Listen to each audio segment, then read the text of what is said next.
What we are going to do is we are going to take the wheel carriage and mount it to the back side. The back side meaning the side which is opposite to this QR code. So we're going to take this. I'll show the back side here. One other way, by the way, to notice this, that this should be mounted on the back side, is this screw is the one which goes into this slot that's cut out. It goes into that hole so that it could be positioned and now mounted to the back side using the M416 screws. So these screws will use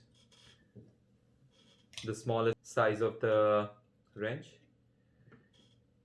Again, before we tighten these screws, similar to how we made sure the motor carriage is flush to the X-axis rail, we will make sure that the wheel carriage is flush and it's not sitting proud to the X-axis rail. So make it flush, hold it there with your thumb, and then tighten these screws.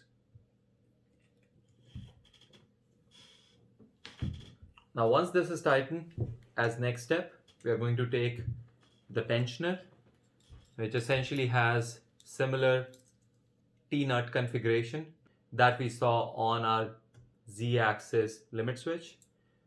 So we'll make sure we can mount it facing the front side towards the QR code. Make sure these are loose enough, they are oriented horizontally, and then they can be dropped right here. And once this is tight, what we'll do is we'll take the belt, wrap around the roller here, which is part of the tensioner, and bring it to the other end where we want to terminate this X-axis belt. We're going to bring it right there onto the extruder assembly and put it in the slot.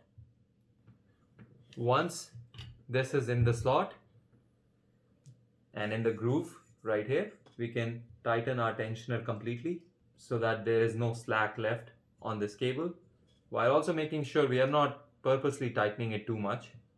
So we are going to take the second size wrench and tighten these.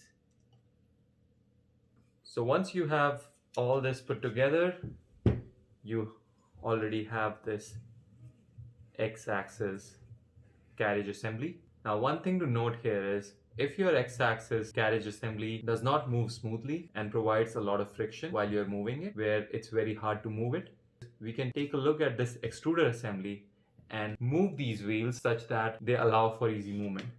The way you do that is you take one of these hex posts instead of the circular posts, and what we are going to do is take the wrench and rotate this hex post to tighten or loosen the contact between this wheel and the X-axis carriage. So in order to tighten this assembly so that you may take away any kind of looseness, what you will do is you will grab this hex standoff and rotate this wrench counterclockwise, and that will tighten this joint. Whereas if you were to loosen this, hold this wrench and rotate it clockwise, and that will move this roller away from the X-axis. Make sure there is no wobble that you can feel here, for example like this, where my rollers are losing contact when I'm wiggling it around. In order to make sure there is no wobble, again I'll go ahead and tighten this. Perhaps another quarter turn or less than a quarter, and now this is tight. There is no wobble left. And this is your X-axis carriage assembly.